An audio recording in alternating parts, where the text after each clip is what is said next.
So, it is important, nonetheless, that you understand enough of it to be able to progress.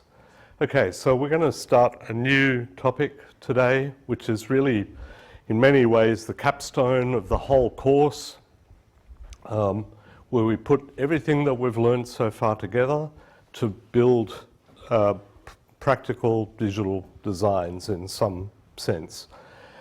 Which is not to say that the theory isn't finished. So there's a number of places in the next couple of, I think this set of slides will take us through to next week. So we're in week 8 now. This is really the last content lecture, if you like. It's quite a long lecture. It'll take us through into next week. We won't finish it this week. We're going to sort of see how things are put together, firstly, in terms of digital designs, which doesn't mean that you haven't already seen some small examples, but we'll look at a number more. We're certainly going to consider a few practical issues as well that crop up in digital systems, and I'm hoping that we'll get to this point today. And then later on, we're going to talk about how to model digital systems in sort of an integrated way using so-called algorithmic state machines, which is a type of flowchart.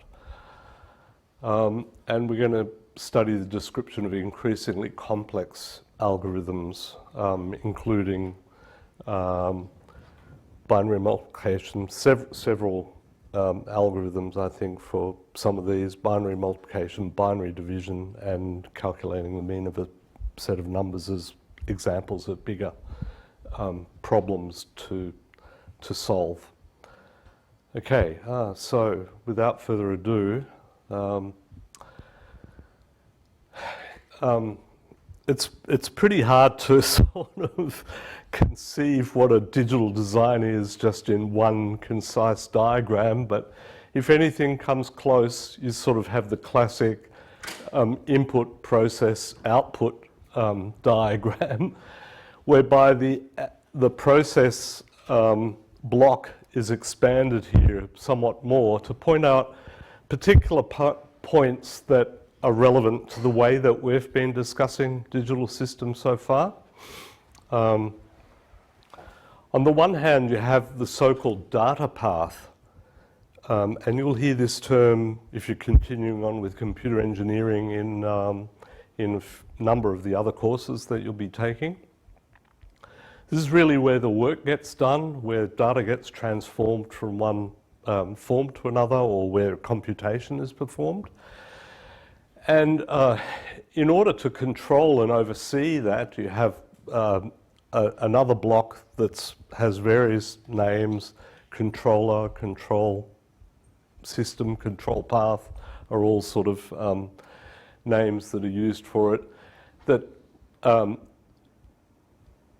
keep a track of how the data path is going by looking at status signals coming from the data path and control how the data path is going to operate. So we've looked at both of these bits individually already. The data path is usually composed of all of the sort of combinational and sequential components that we've talked about so far, whereas the controller is generally a finite state machine of some form or another. And we'll look at a number of ways of implementing that today, both hardwired and programmed, and in future lectures we'll look at how we model the whole system using an algorithmic state machine. So first we're going to return back to a problem that we considered, I think, probably before the break in week 5, the register swap operation. I hope this image is sort of familiar and will spur your mind, where we had a shared bus that connected a number of registers together, and what we looked at was the design of a controller for this particular problem. We looked at both a Mealy and a Moore solution to controlling the transfer or the swap of the contents of two registers using a third as a temporary store. Just to remind you of some of the intricacies of the design, a bus is a collection of wires that connect multiple components together, in this case multiple registers together, as well as an input port for loading registers in the first place. And this slide shows two registers, simplified here just to be 2-bit registers so that we can get the whole design on there, that are connected to the bus via these 3-state buffers that we see at the top here, and are also connected to the bus via input lines that are connected to muxes that are controlled via this input wire that determines when the bus contents are written into the register. A 3-state buffer is a controlled buffer, one which disconnects the input from the output when the control is 0 and connects the input to the output when the control is 1. That means that we have control over which register's contents are written onto the bus at any one time. So if we assert R1 out, then the contents of the two flip-flops that compose register 1 are written onto the two wires of the bus. And in order to have safe operations, we would ensure that we don't also assert R2 out at the same time, because then we would be tying the outputs of the registers together, and that might damage the electronic components, the transistors and so on. They're not meant to, we're not meant to tie outputs together. We can tie inputs together, but not outputs. So we need to ensure that only one register at a time is enabled to write onto the bus. Is that all clear?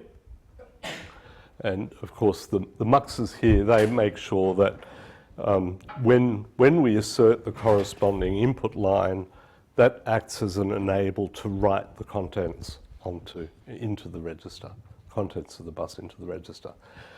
So we were looking at how to swap the contents of two registers using a third register here. So the idea is that we're going to swap the contents of registers 1 and 2, say, using register RK, which is going to be register 3 in our case. And we looked at, well, what are the control signals that we need and how would we sequence these operations? Given that we can only have the contents of one register on the bus at any one time, if we're going to swap to the contents of two registers using a third, we're going to take 3 clock cycles to do that, because we can only write one register onto the bus at a time, and we need to swap 2 of them, so that means at least 2 writes, and we're using a third as a temporary store, so there's a third write there. Therefore, there's got to be 3 cycles over which we do this. In the first step, we might copy the contents of R2 into R3. In the second, the contents of R1 into R2, and finally the contents of R3 into R1. And in order to do each of these register transfers, we'd have to assert the corresponding control signals. So to copy the contents of register 2 into register 3, we want to assert the tri-state buffers for register 2. So R2 out would be asserted so that its contents get written onto the bus. And similarly, R3's input line, control line here, the input line has to be asserted to be able to write to register 3. And similar controls are defined for the other steps of this swap that needs to be performed. So we're going to look at the whole design of this now, including both the data path, which is sort of defined as, well, the registers that share this bus, as well as how we design this control circuit down here. But in this first example, we're just going to use a hardwired controller. we're going to use a shift register that's going to, over time, assert these signals, because that's all we need to affect this transfer. So this is what that shift register would look like. It would take a start signal, W, which would, when the clock edge arrives, assert this flip-flop's output, which would correspond to the control signals R2 out and R3 in being asserted. And on the next clock cycle, the high signal that this flip-flop has would be copied into this flip-flop, and therefore R1 out, R2 in would be asserted. And finally, in the third cycle, we'd see this flip-flop being asserted, and therefore R3 out and R1 in control signals being asserted. Now, for this method to work, we would want to only assert the input for one clock cycle, because otherwise we're going to be having multiple flip-flops being active at the same time, and that would not be desirable, because then we are writing multiple register outputs onto the bus. There is a bit of a delay here, because we have to wait until the active clock edge before the first clock signal, or before the first control signals are asserted here. So effectively, this is a Moore machine. Can anybody see how we might pretty readily convert this to a Mealy machine?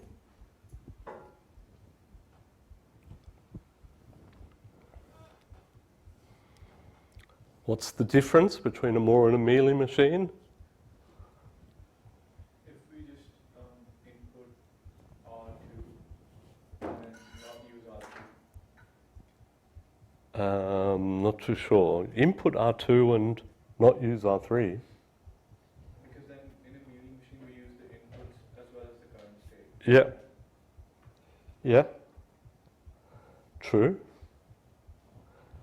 So we're only talking about the controller at the moment, not the data path. So this controller demonstrates a Moore machine, because only when the corresponding flip-flop is asserted are these outputs asserted, right? So, and because it's a Moore machine, there is one clock cycle latency between the start signal being asserted and the first cycle of our swap occurring. So to convert it to a Mealy machine, what we'd be wanting to do is, as soon as that start signal is asserted, be performing the first control step, namely the transfer of the contents of register 2 into register 3. So how would we convert this controller that represents the Moore version of the controller into the corresponding Mealy controller?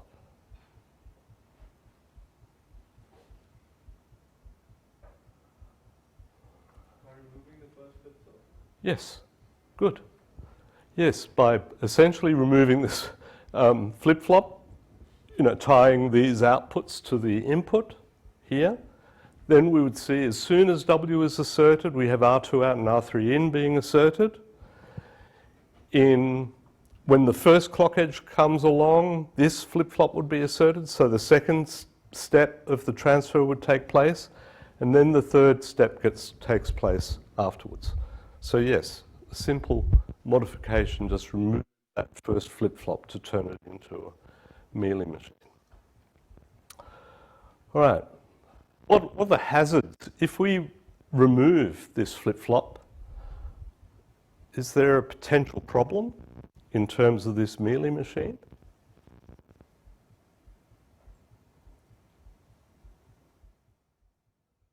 So if R2 out and R3 in are asserted as soon as W is asserted, what are the potential hazards?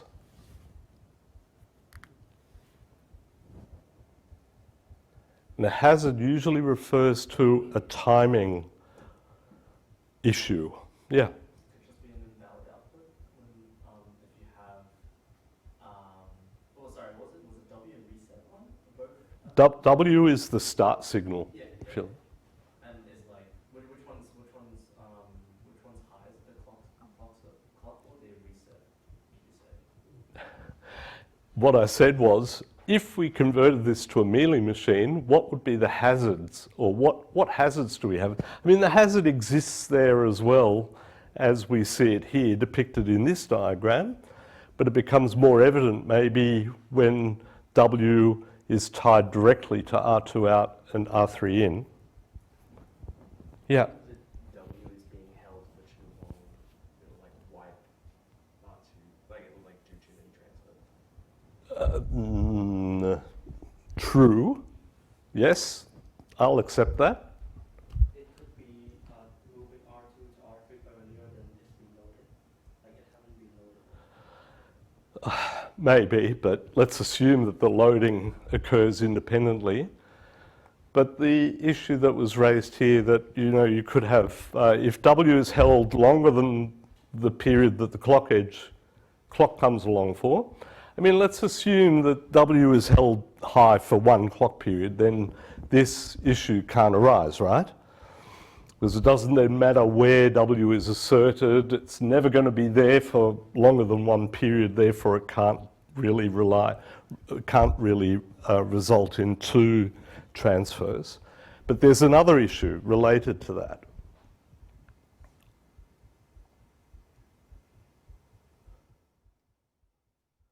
Has to do with setup times.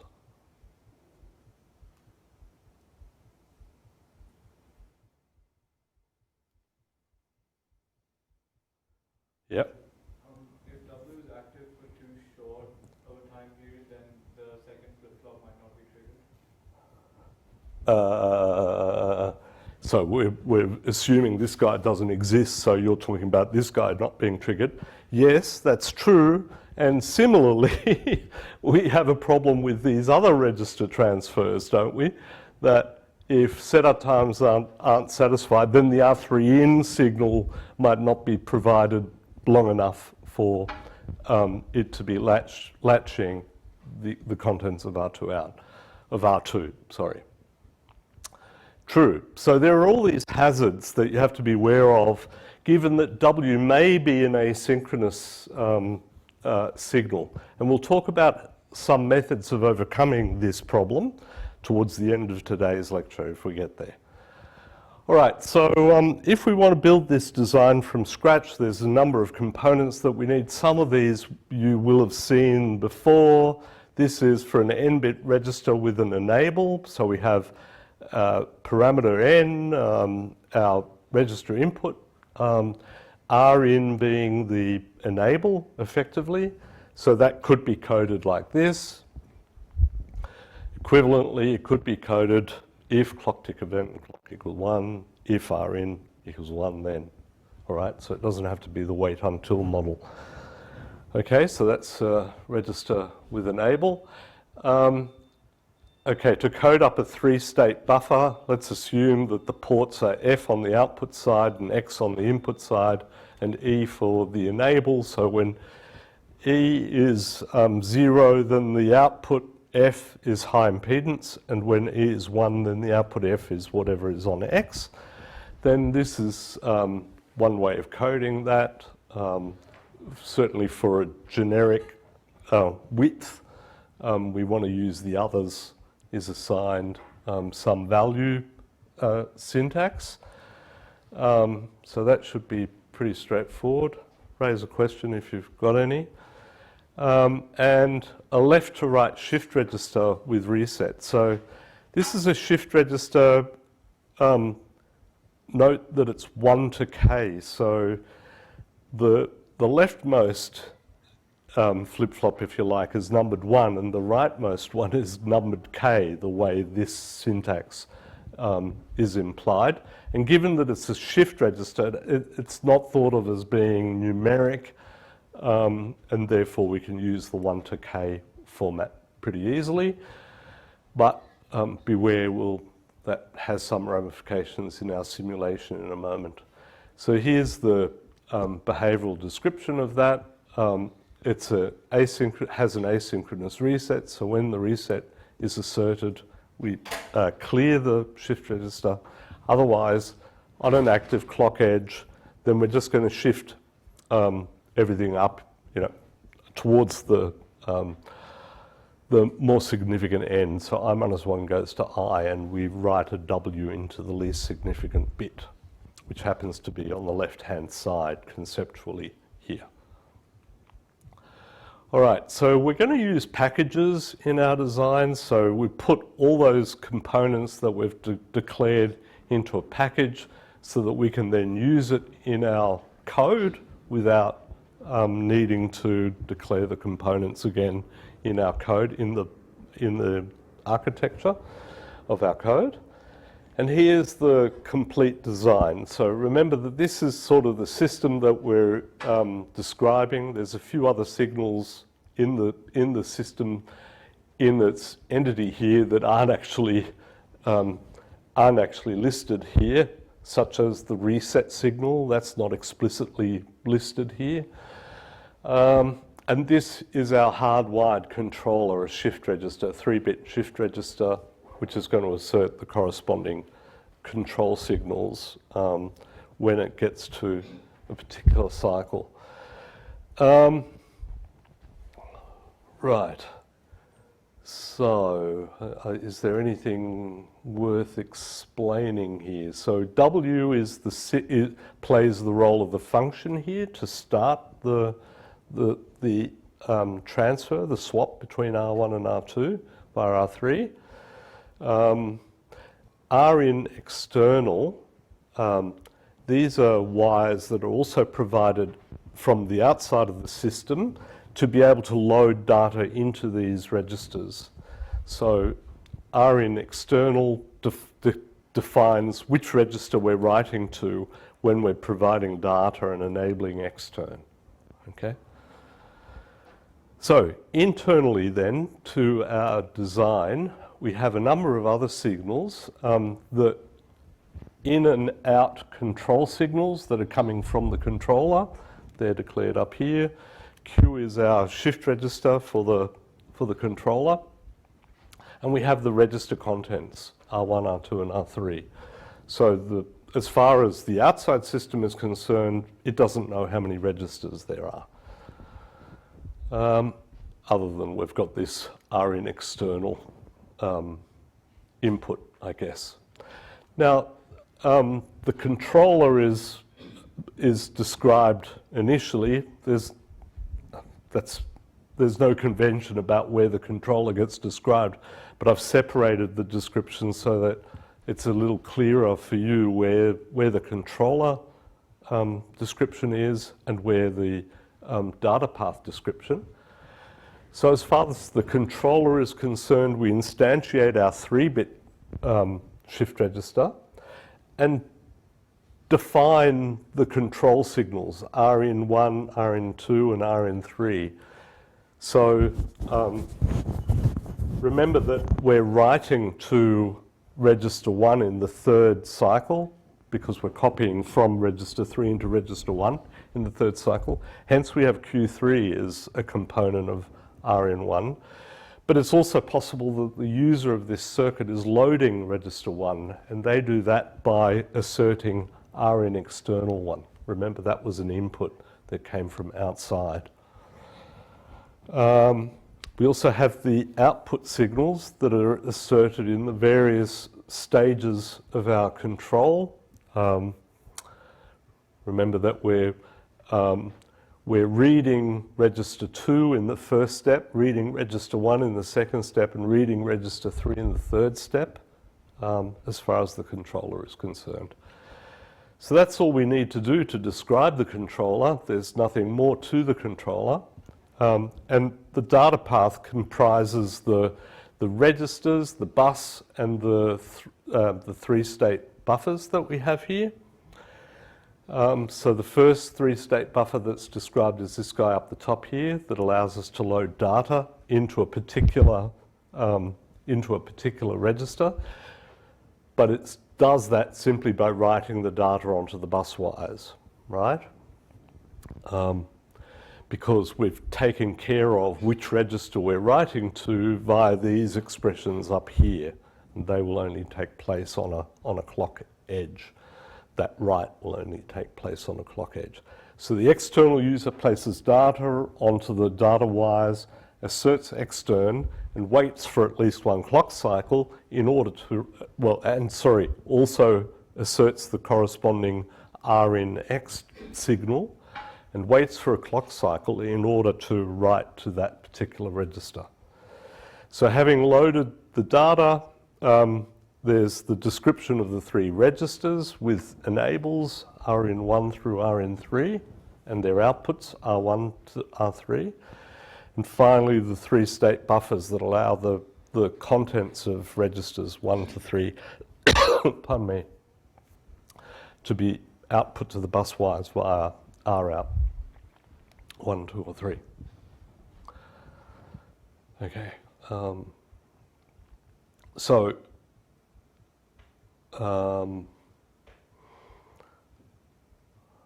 don't know that there's anything else that I need to explain right now, other than I think we have a simulation of it. Are there any questions about the code? No? All good? All right. Then let's have a look. There's a note I've written here as well. This buswise, we declare it as being a buffer because we're both reading and writing to it internally, right? We see that buswise appears as an output here and as an input here and as an output here, and so it's declared as type buffer. Vivado, however, complains if you don't also make that output port of these three state buffers a buffer of type buffer as well. So when you look at the code, you'll see that rather than having written it as out, it's written as buffer, standard logic vector here. All right, that's just a quirk of Vivado, I believe. I don't believe it's an IEEE standard requirement. All right, so let's have a look at this, design in operation. Now that is going to be very small. Can you guys see that at all?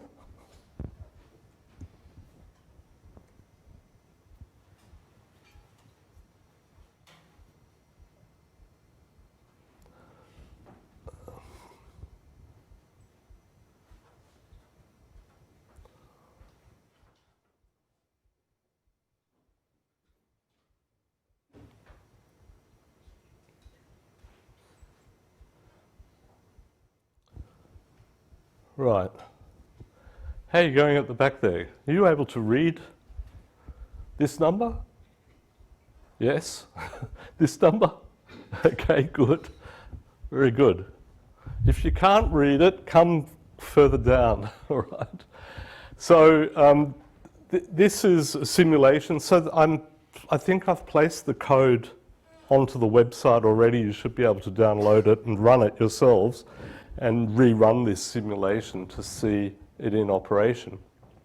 As far as the simulation is concerned, up at the top here in green are the external signals, the stimuli that are provided to the system. So the clock, the reset, the start signal W, extern, the actual data that's written, and this signal are in external to determine which register we're writing or loading with data. Down the bottom here, we see the responses of our system, the one that we've coded up. We see the contents of the bus wires here. We see the three registers that are being used. We see the state of the controller Q here. The RIN and the ROut control signals. So the RIN signals telling us when to write to a particular register, and the ROut signals telling us when to load the contents of a register onto the bus. Now the thing is, these are listed as 3 to 1, and the Q is also 3 to 1 rather than 1 to 3, which is the way it was specified.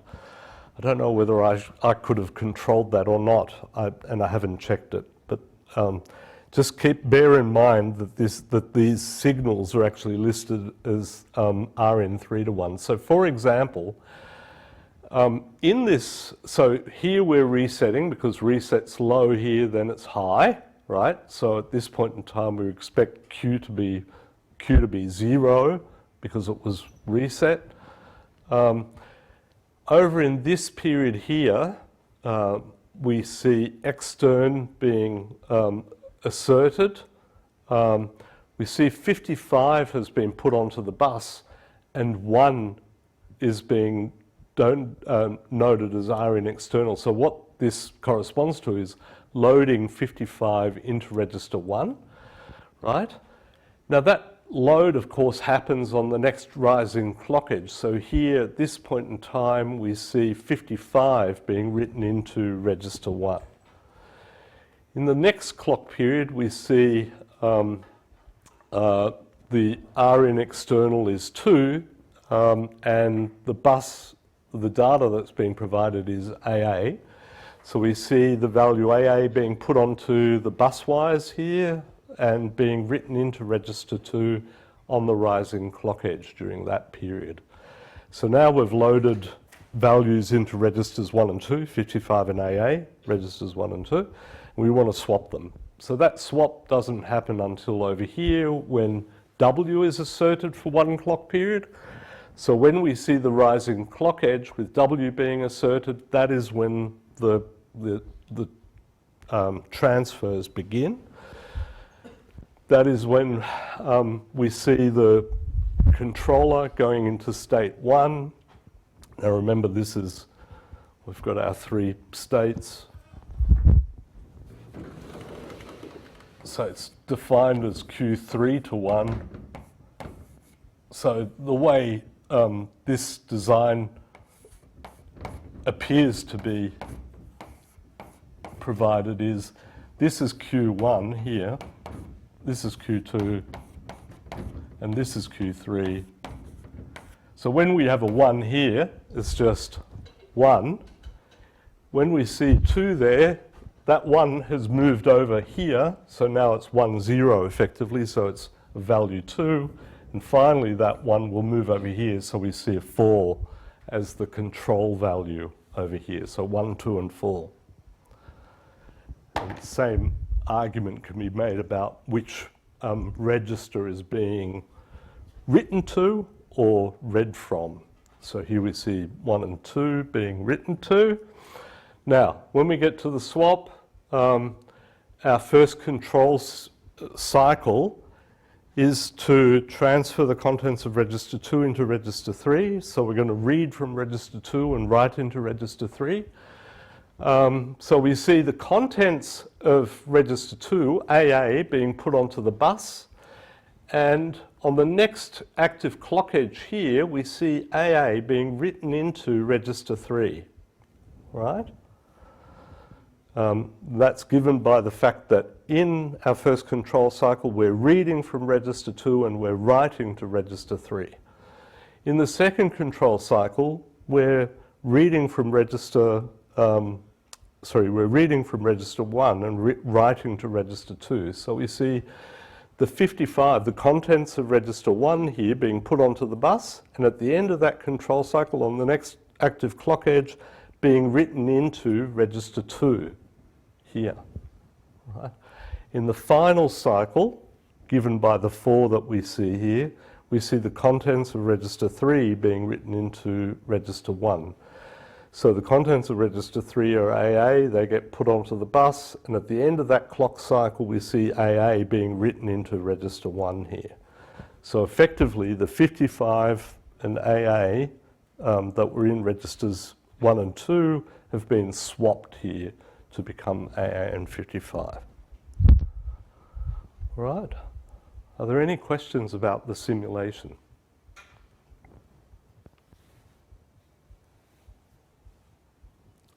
Yes? No? Don't want to? Ask? Anybody want to ask? All right. Good-o. So I think the main point here really is, this is something that you probably haven't really, you're still sort of grappling with to some degree, is that register transfers take place at the end of the cycle during which the control signals are being asserted. Because you need that active clock edge to actually make the transfer, to load a register. And so that's why we see here, it's every time at the when we have a rising clock edge that we get a change in state of the registers here. And it's really at the end of the period where the corresponding control signals are being asserted. I think that's going to become a lot more important in the next example.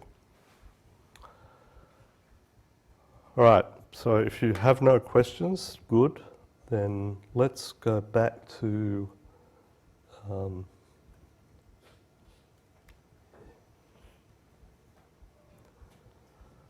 right. So we talked about using three-state buffers to control the contents of the bus. Three-state buffers have a few drawbacks. They're not really preferred for implementing in high-density integrated circuits so much. They're covered by IP, so what we call a three-state buffer was originally called a tri-state buffer, and the name three-state buffer had to be invented so as to get around IP protection of the name. So devices like FPGAs don't have a lot of three-state buffers inside them. You can build them using, or something equivalent to them, using lookup tables. It's easy enough to design them.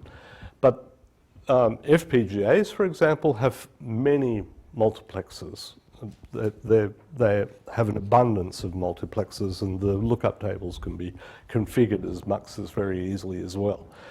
So a more conventional approach using a device like an FPGA to implement the system that we've just looked at is to use one big multiplexer rather than individual three-state buffers to control what data is put onto the bus at any one time. Remember that a mux, only one of the inputs is written onto the output of the mux at any one time, so you're guaranteeing that you'll never have two inputs tied together that way, all right? So let's just have a quick look at how that changes the design if we have a big mux rather than three-state buffers. There's a minor change in the interface in that we don't need an extern signal anymore because the data is just going to be an input to the multiplexer as well, and we'll use the control signals to determine when the data is written into a register. So we don't see extern up here. So the main difference is down the bottom here. We still have our hardwired shift register here to perform the control, and we still determine when are the input wires controlled, the input to our registers. They're either controlled by the state of our shift register or by the external user of this circuit wanting to write to a particular register, wanting to load a particular register. But the most part of the control now of who has access to the bus at any one time is taken up by the multiplexer that's down here, which uses the output of this shift register to control it. So when we're in the reset state, i.e. when the shift register hasn't yet started, when a transfer hasn't yet been requested, then it's always the data line that's active coming in here. So the data will be written onto the bus. Of course, we won't have anything written to a register unless the corresponding R in external signals are also asserted. And as for which of the registers has access to the bus, well, that's just given by the state of the shift register that's up here. Okay? So in the first step, R2 is being written to the bus to be able to load it into R3. In the second step, R1, and in the third step, R3 is going to be writing its contents onto the bus to transfer it back into register 1. All right, so it's also pretty straightforward, but a bit different from the 3-state buffer version. Now I'm going to do another example of a small processor that will look at both methods of using a 3-state buffer and a multiplexer to control the register file in our design, and that's coming up next. So are there any questions about using a MUX as opposed to 3-state buffers? All right, then let's go straight on to our second design. So this is featuring programmed control rather than hardwired control, which is what we saw in the previous example with having a shift register and fixed control outputs for each state of the shift register. So what we're going to do is look at a simple multi-cycle processor.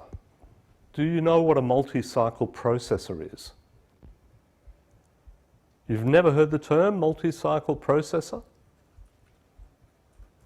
You've all done 1521, right? What processor model did you assume in 1521?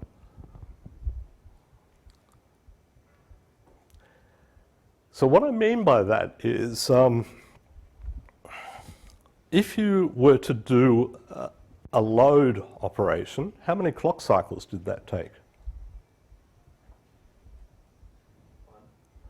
If you did a add operation, how many clock cycles did that take? 3. How come?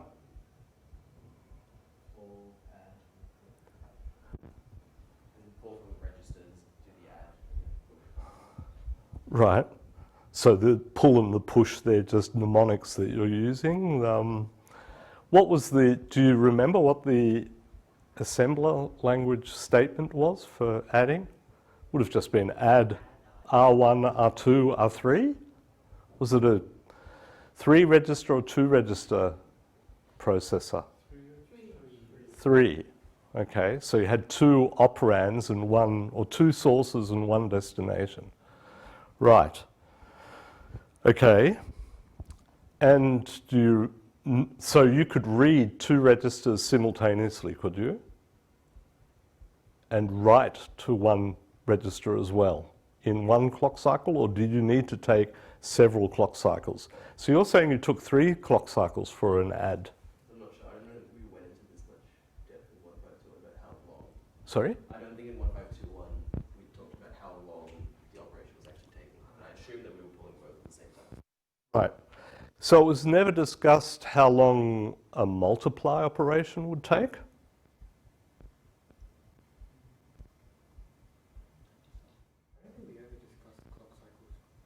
Okay. Okay. So a multi-cycle processor has instructions that take a varying number of cycles. They don't all take 1 clock cycle. And that is common for many processors. So what did you cover? Do you know what a register file is? We only did that in like OS, but we didn't cover it in 1521. Sorry? We didn't cover it in 1521, but we did it in OS. Right. Okay. I find that a bit strange. Right. Okay, so a register file is just the bunch of registers that the processor has access to. Usually for a MIPS-like model, it'd be 32 odd registers, etc. Did you discuss what an ALU is?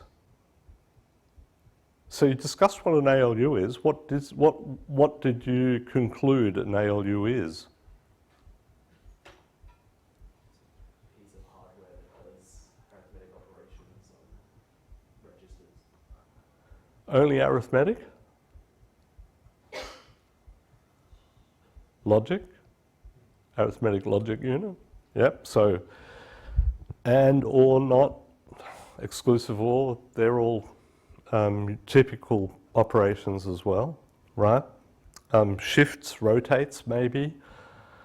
Okay, so we've got a model here that's going to have this data path and this control unit, and we can think of the registers here as being the register file for our processor, and our ALU is very simple. It just is composed of two registers and an adder subtractor. All right? So our processor doesn't have many operations. It only has 4 operations: load, move, add, and subtract. Okay? Critical to understanding why it's a multi-cycle processor is the fact that you have one bus that is shared by all of these, by the registers and by the ALU. And that bus can only ever transfer the contents of one register at a time, one data value at a time. You can't have 2 because they would then clash and you would have some sort of mismatch in data, right? So if we wanted to do a load, we can do that in one clock cycle because we can put data onto the data line, assert the 3-state buffer that allows us to write onto the bus, and assert the input line to register 0, for example, in order to be able to write to that register. Okay, so a load instruction takes one cycle. A move instruction, similarly, only takes one cycle, right? Move means the same as copy, effectively, in computer parlance. Here we're reading the contents of register 0 via the 3-state buffer onto the bus and then writing it into register 3 directly. An add instruction, though, is going to take 3 clock cycles because if we want to execute this operation, we have to load the contents of Rx and Ry, and we have to write the result, the sum, back. So there's 3 different data values that need to be transferred, and so it's going to take at least 3 clock cycles for that operation to be performed. The hardware won't allow any less. So in the first clock cycle, we might read the contents of register Rx, R0 in this case, and load it into this register A, which is like a holding register. In the second clock cycle, we might read the contents of register Y, R3 in this case, add it to the contents of register A, and write the results to register G, which is a holding register again, for the sum. And in the third clock cycle, we'd read the contents of register G and write that back into register Rx, all right? And in that way, we've optimized our usage of the bus. There's nothing more we can do. It can't be any quicker than that. And it's the same for subtraction. We would read one of the sources, Rx, and load it into the staging register Ra, read the contents of Ry, subtract it from the contents of Ra, and write the difference to register G, and finally load the contents of register G, read the contents of G onto the bus, and write it back to register X. All right? All good? Good-o. Now, I think we're close to 1 o'clock, so before I get into the gory guts of things, why don't we have a 5-minute break and then we'll continue on. All right? Can I warn you, I've got a cold. You should possibly move back. Yep. Sorry. I'd go a bit further. Yesterday was the worst day, so I'm a bit better today.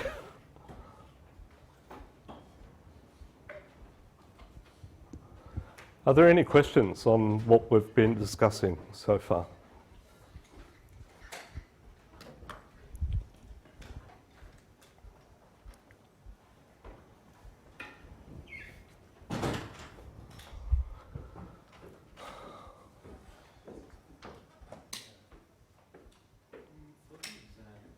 Mm-hmm. Will both the theory and the practical be on the same day?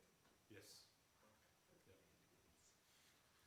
So it'll be a 4-hour exam, and I think it's already scheduled for the last Thursday, the morning of the last Thursday of the exams. Is there any possibility of it being moved earlier? I doubt it. Yeah. Yeah. Believe me, I'd love it to be earlier because I'm going to have to mark it in like 3 days.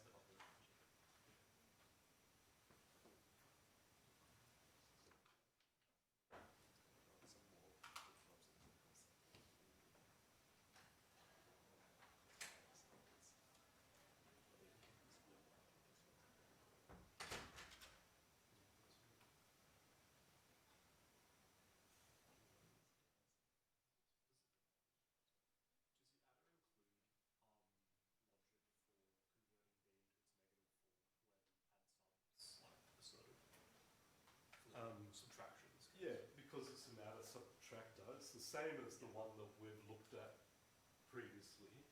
We're assuming that it can do subtraction as well as addition. So it's got the conditional inverters, XOR gates there.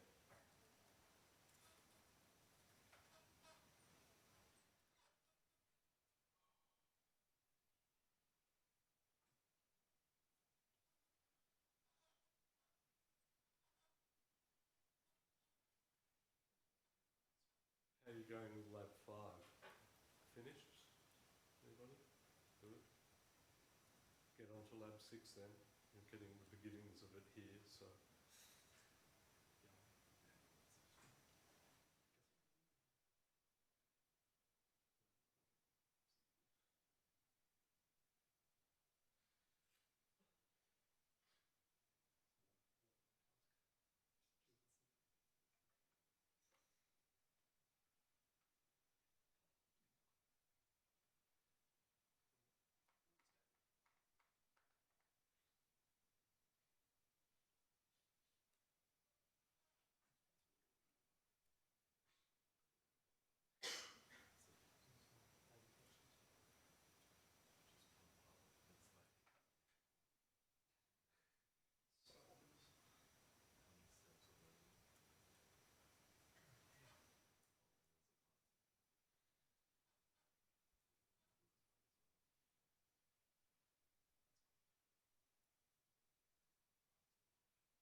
So, now that we know what operations in principle need to be performed, let's have a look at the control signals that we need for each of the so-called micro operations, the individual cycles that contribute to a particular operation in the processor.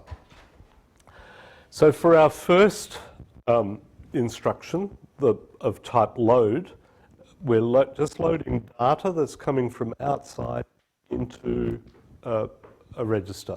And we saw that that can be done in a single clock cycle.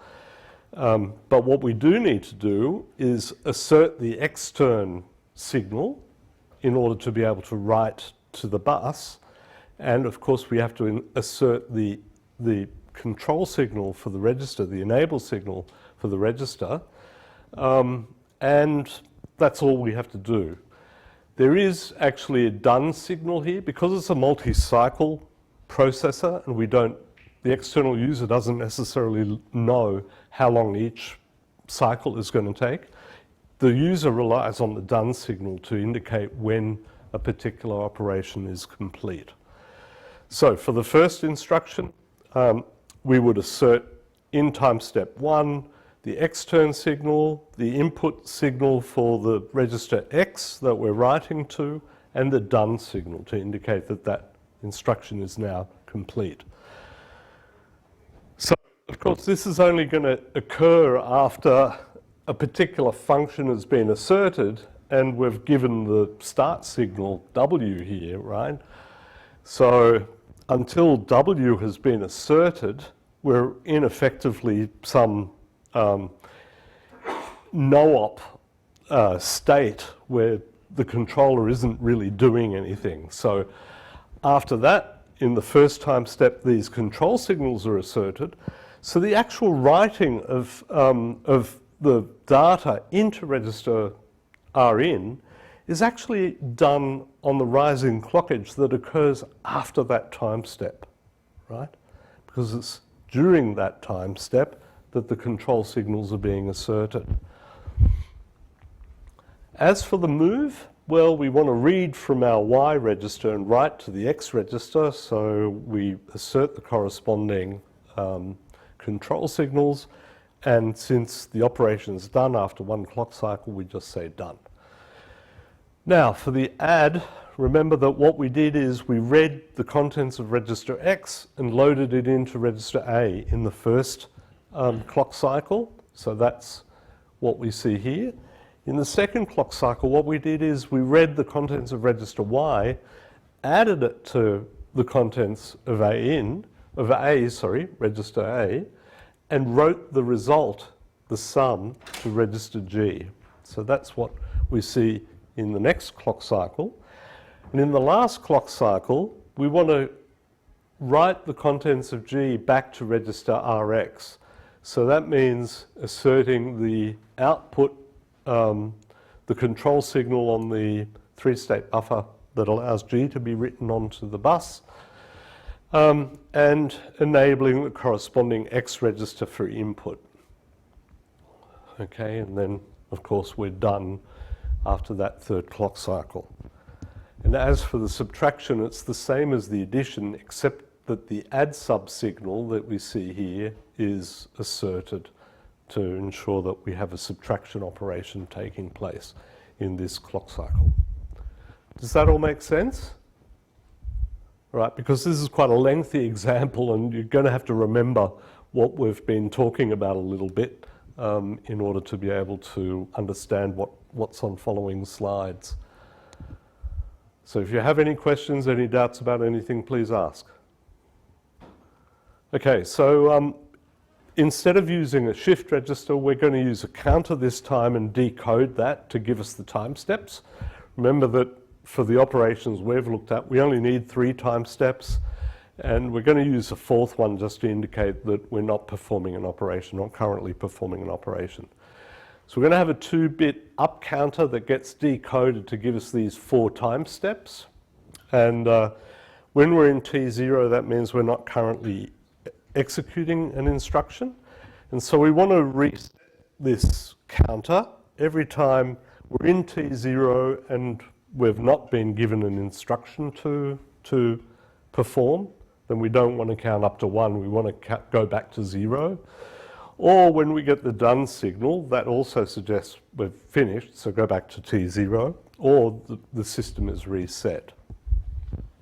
So they're the conditions under which we would clear the counter. To make our lives a little easier down the track, we're going to take our instruction, which is called function here, which is actually only 6 bits long because we only have 4 instructions, given the 2 bits F0 and F1. We've only got 4 registers, so the X register and the Y register are also just known by 2 bits. So 6 bits is enough to declare whatever function we want to perform in the processor. We're going to store those and we're going to decode them so that we have them as one-hot signals within our processor. It'll make life a little bit easier. We want to latch this function into the function register when we're in time step 0, so we're not yet performing an instruction, but we get the start signal. That indicates that a function is ready to be performed. So we're going to be loading this register when we're in time step 0 and we get a W. All good? All right, so let's have a look at what else we need to be able to determine. So the extern signal, which remember is to be able to write the data onto the bus, that's only asserted in time step 1 if we're performing a load operation, I0, right? So this is why the decoding becomes sort of useful. We can just combine signals like this relatively easily. And the rest of the signals come from this table pretty straightforwardly as well. So for example, done is asserted in instructions 0 and 1 in time step 1 and asserted in time step 3 for instructions 2 and 3. A in is only going to be asserted in time step 1 for add and sub instructions, I2 or I3 in time step 1. G in, remember that was the result register, is being loaded in time step 2 for adds and subs, and G out to read the result out of the result register and write it to our destination register. That only happens in time step 3 for instructions 2 and 3. And add subs only asserted if we're doing a subtraction. Now, as for the registers, the control of the registers, that's a slightly more complicated expression, but it follows from what we've discussed so far.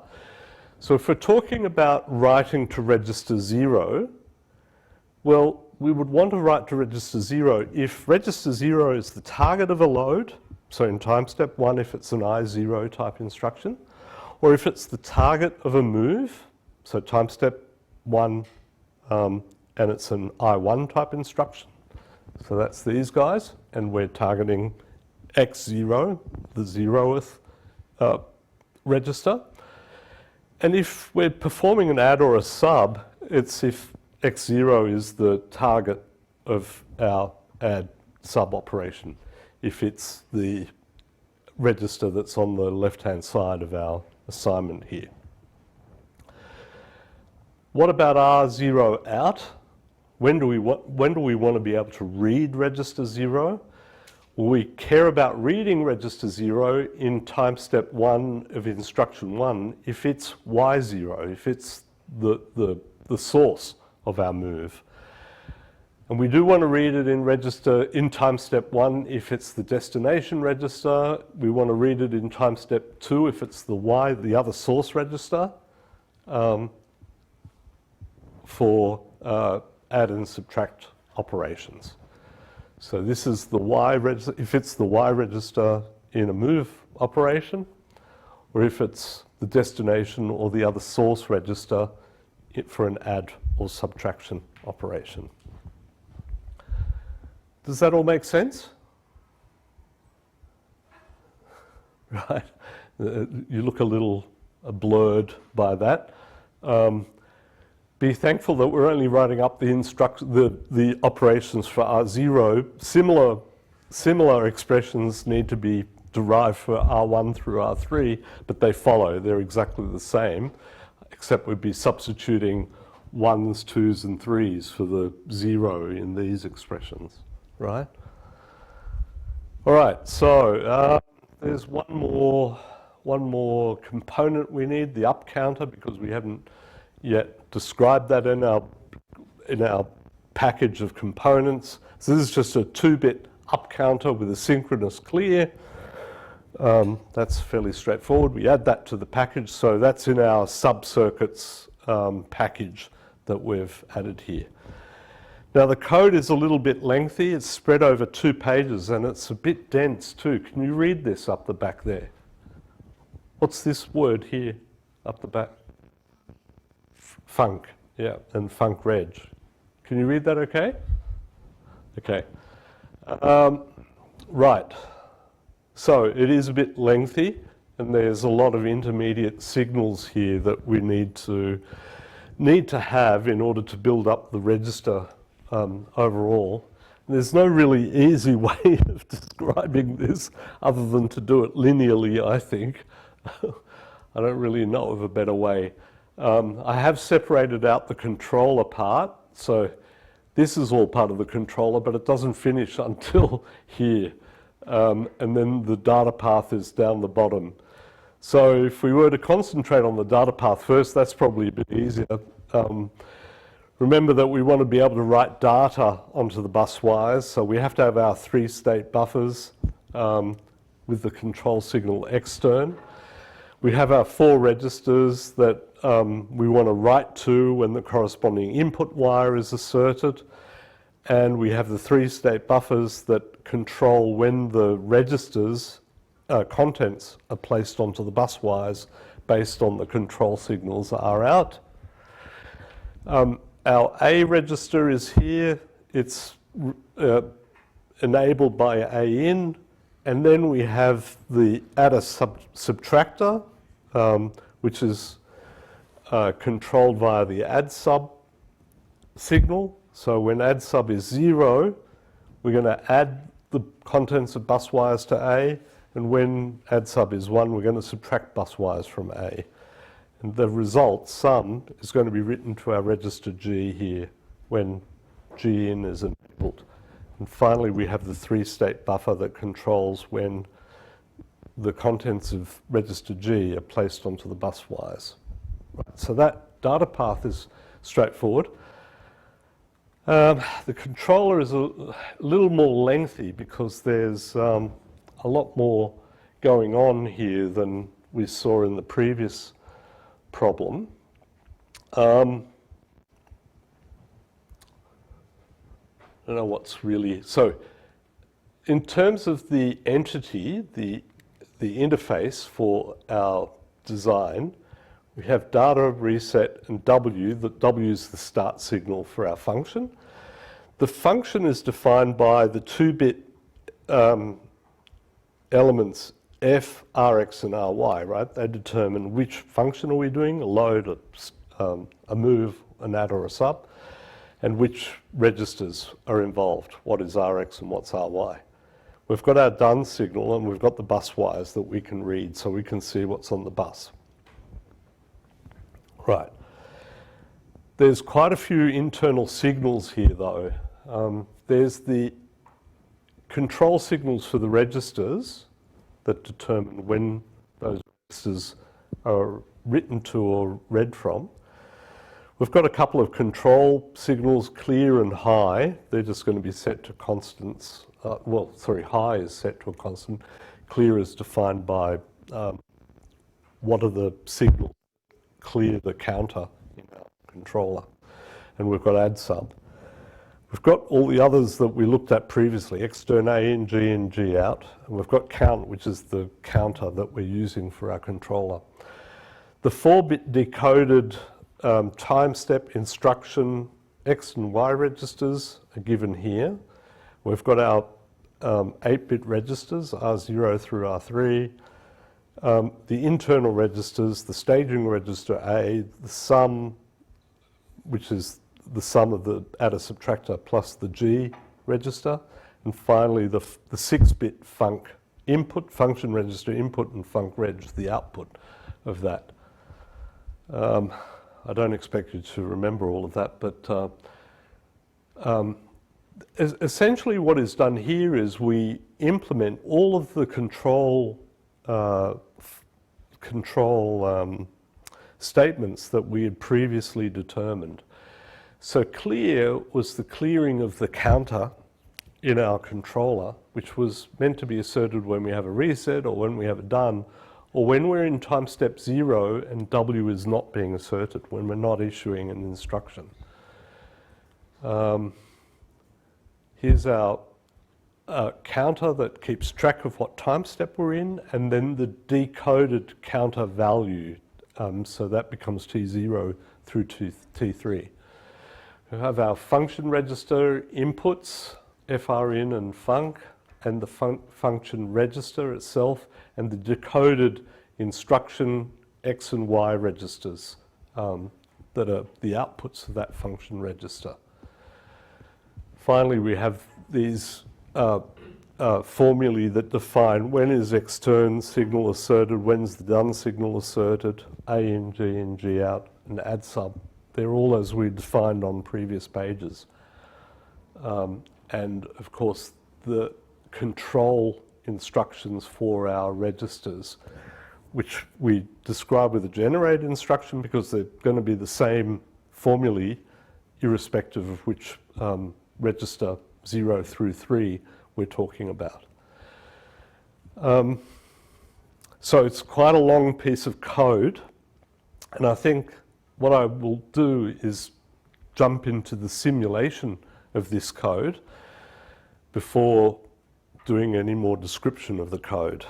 Are there any questions on the code though at the moment? Has anything stuck out that you want to ask about?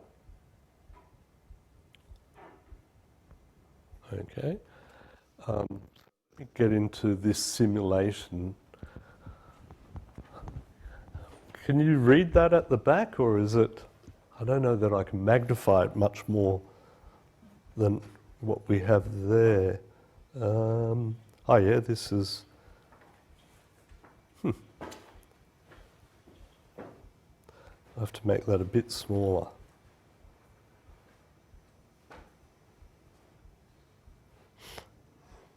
Don't want to make it that small.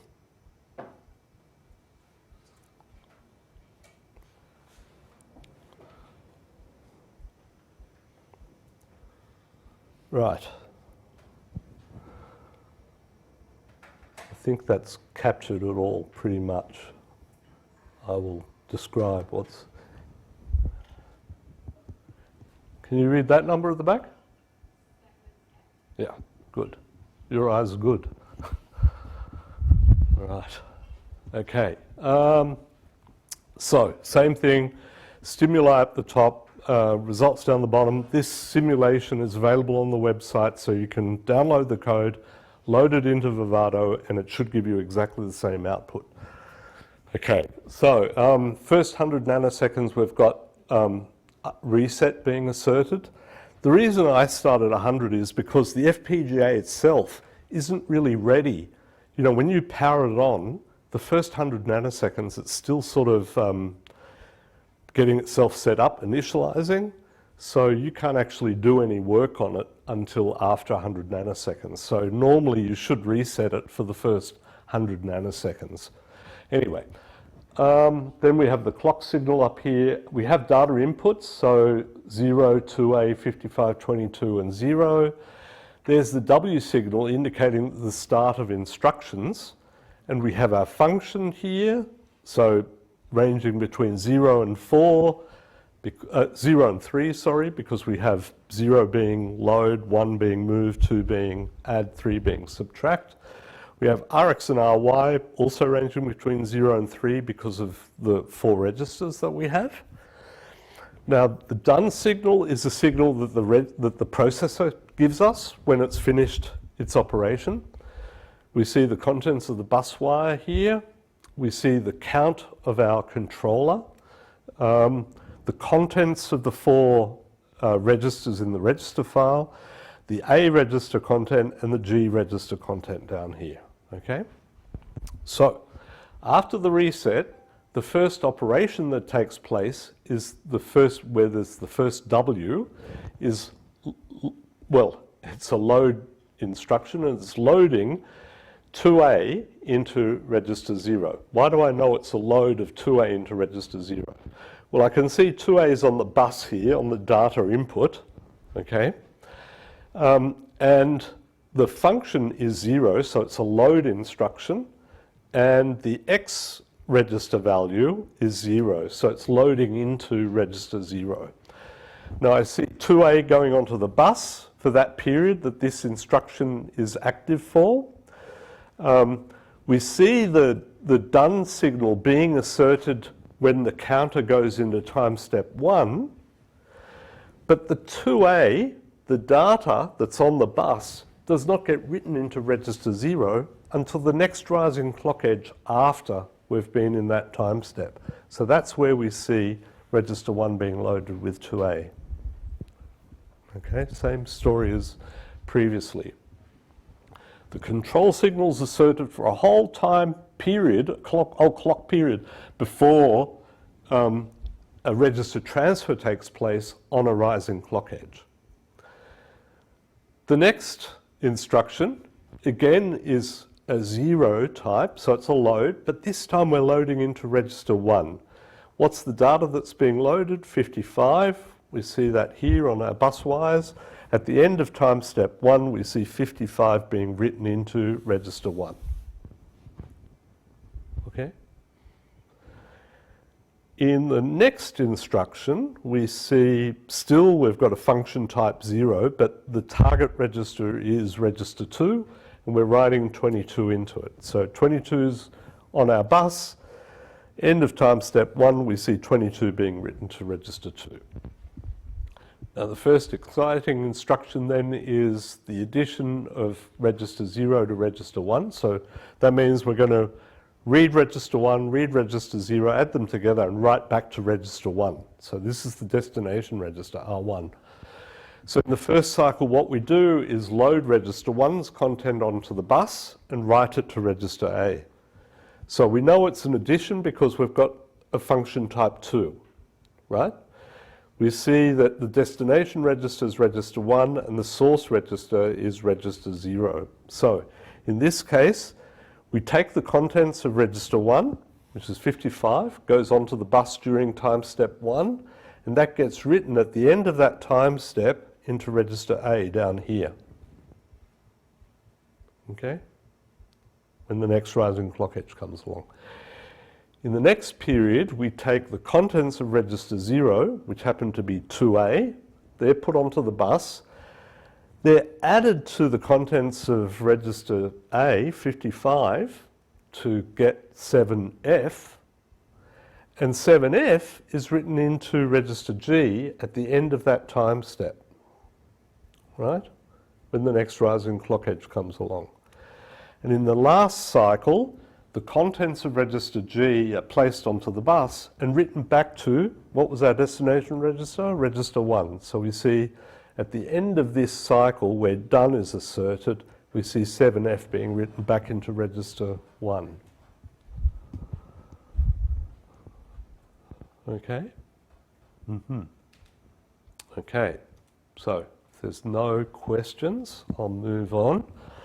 So move instruction is type 1, destination is register 3, source is register 1, so we have to read the contents of register 1, which is 7F, place it onto the bus. At the end of that clock cycle, gets written to register 3, 7F. And in the last cycle, we're doing a subtraction of R2 away from the contents of register 3, which means load the contents of register 3 onto the bus in the first clock cycle, write it into register A here. In the second clock cycle, take the contents of register 2, the source, which happens to be 22, place it onto the bus, subtract it from 7F to give us 5D, that is written into register 3, register G, sorry, at the end of that clock cycle. And in the last clock cycle, the contents of register G are written back to register 3. So we see 5D being written back to G there. Okay, any questions? All good? Great. Okay, so that's how you can analyze your processor. Now, I should go back.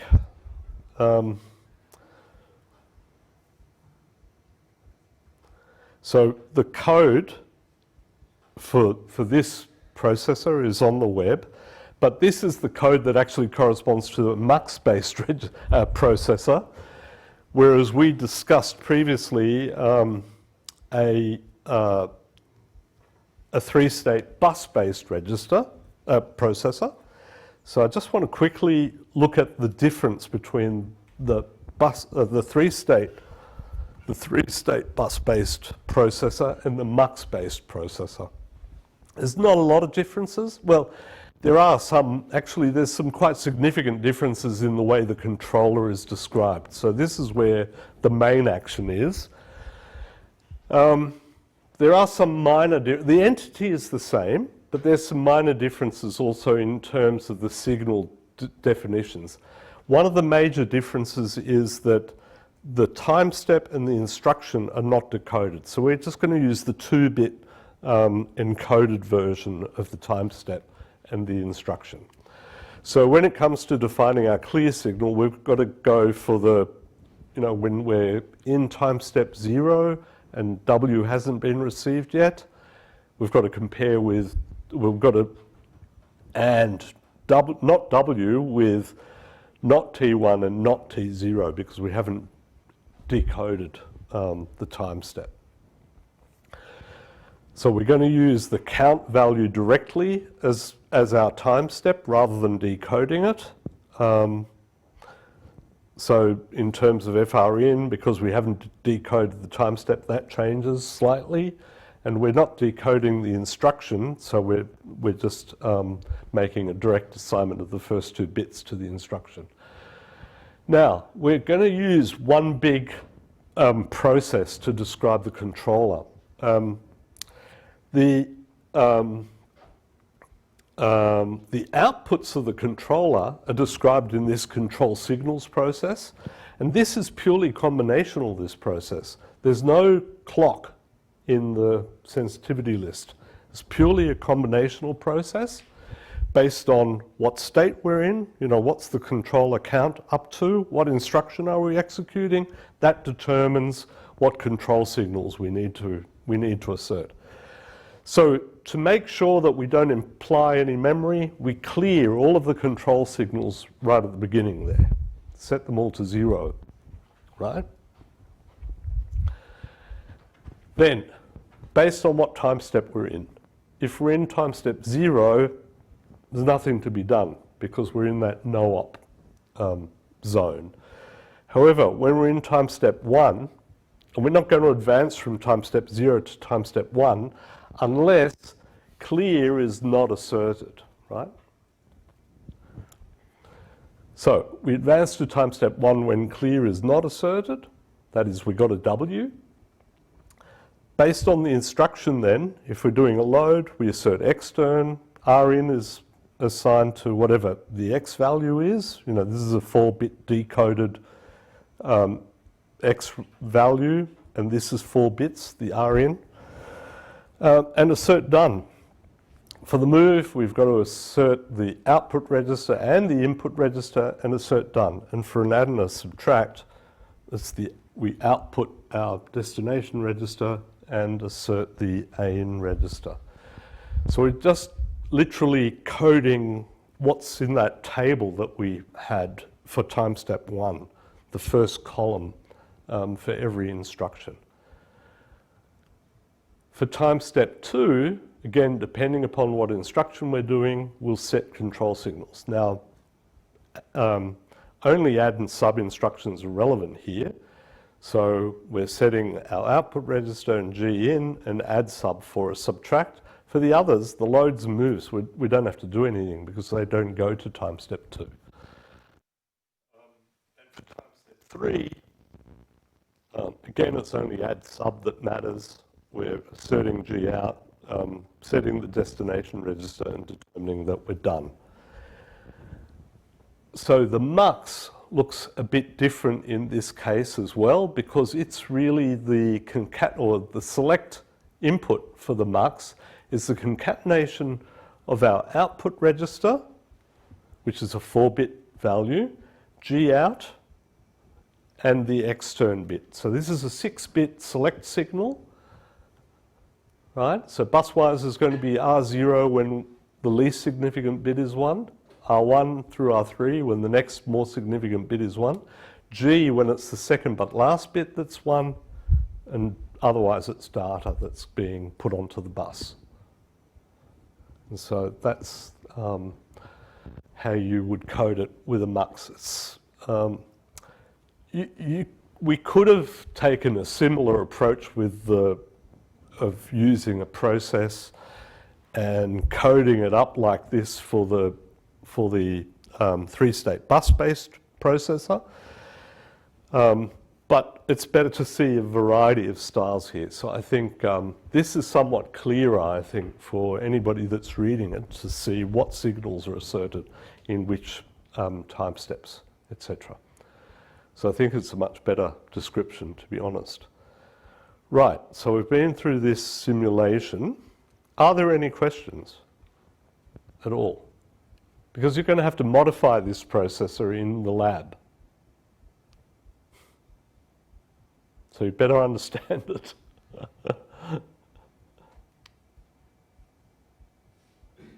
I was hoping it would be exciting that you've got to this part in the course and you now see how you can design a processor and implement it, right? So yeah, it's pretty cool seeing the complete thing there. Right, well, if there are no questions, then I've got a few more slides that I wanted to present, which have to do with some of the practical issues that real systems have to deal with. Remember, I asked you about the hazards earlier. That's, I think, the second practical issue that we'll talk about.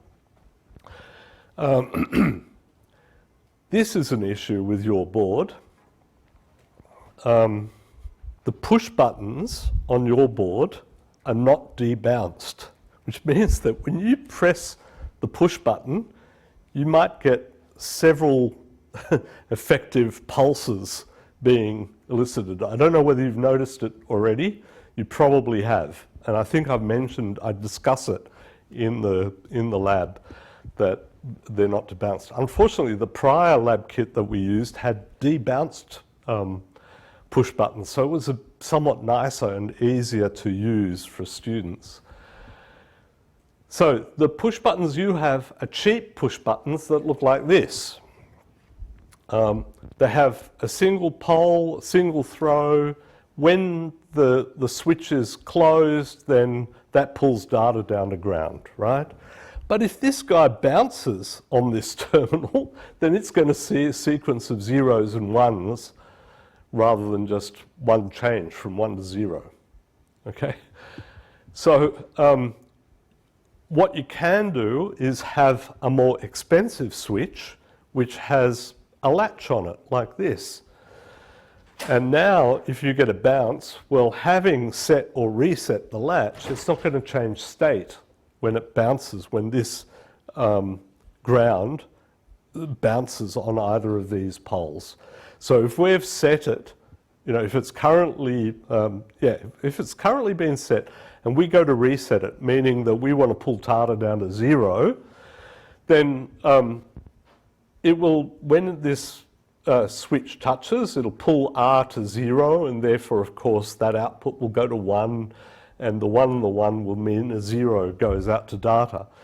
But if the switch bounces off there for a moment, then R goes back to 1, and both R and S are going to be 1, and therefore the latch is just in its preserved state feedback loop, so data doesn't change state anymore. It would only change state if this switch went all the way back to S again, which it shouldn't be designed mechanically to be able to do.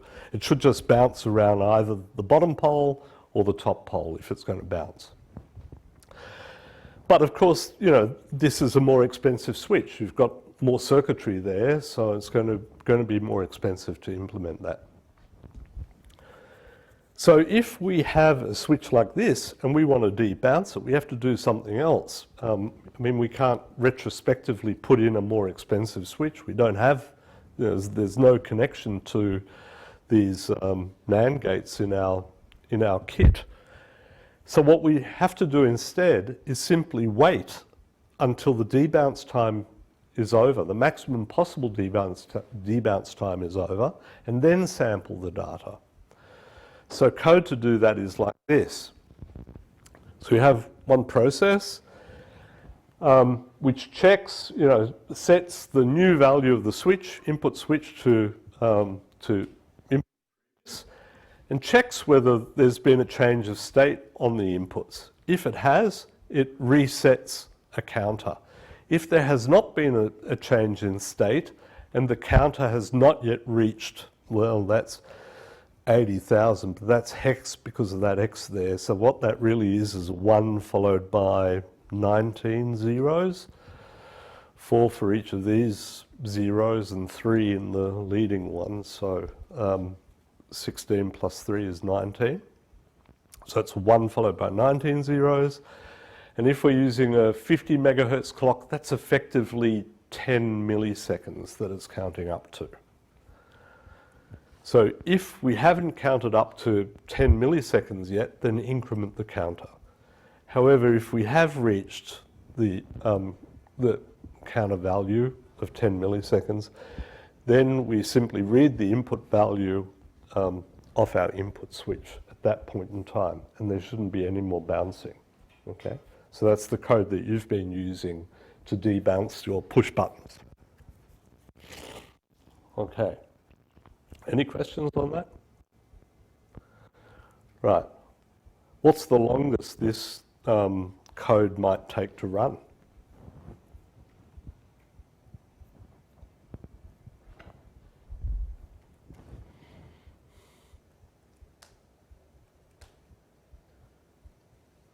Does the question make sense? It says here count up to 10 milliseconds.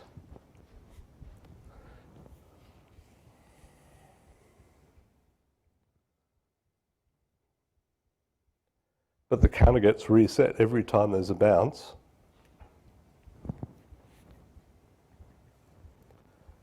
You might have 10 milliseconds worth of bouncing. So it might run for 20 milliseconds actually. All right, now the problem that we talked about earlier, that the input W can occur at any time relative to when the clock arrives. So if setup time isn't satisfied on this asynchronous input on a flip-flop, then that could mean that this flip-flop is going to go into a metastable state. It might not be in a definite value, might be indeterminate, and it'll stay in that state for an indefinite amount of time. Indefinite doesn't mean forever, it's usually only tens of picoseconds, but we don't know how long it's going to take for it to clear. Okay, so what is normally done is we serialize the input by using a synchronizing flip-flop, a second flip-flop, so 2 flip-flops, to synchronize an asynchronous input with a synchronous system. And what we need to do is ensure that the clock period that clocks these 2 flip-flops is then longer than the maximum period of metastability that a flip-flop can go into, plus the setup time on a flip-flop. So it's because the period of metastability is usually relatively small, we don't have to have a very long clock period there, but it does mean that our asynchronous inputs are delayed by 1 clock period or 1 clock cycle from what they would have been otherwise. Okay? So that's a drawback. And you've got the cost of an additional flip-flop there. But it does mean we don't have any indefinite values coming into our system. Right.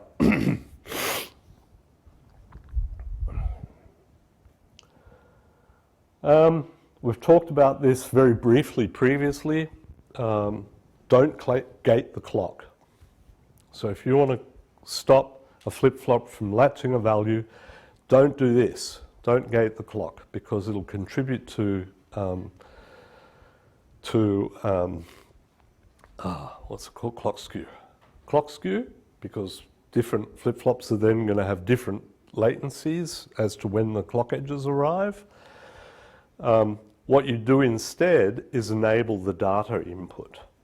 Okay, so we use maybe a mux and an enable signal to control when do we write to this flip-flop. That's a much safer option than to in any way inhibit the clock arrival to the flip-flop. All good? All right, in that case, we're done for today. I'm not going to do any more. Are there any questions? All right, I promised for those of you that are interested to see your quiz that I'd be available this afternoon. I will wear my mask so you won't be infected by me. It'll be in room 302, that's third floor of K17. And you need your student card to give to me while you have your quiz. Okay?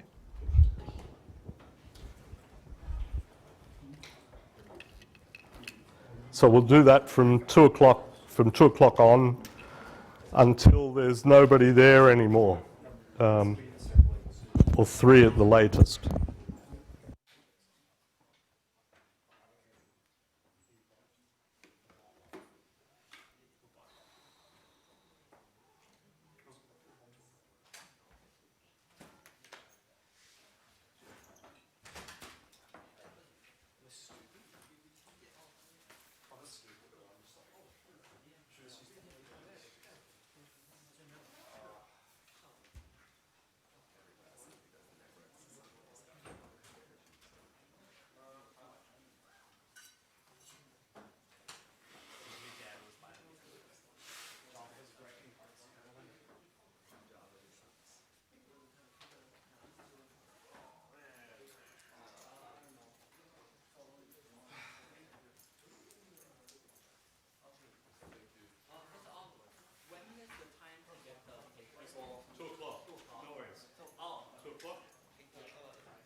John Mujana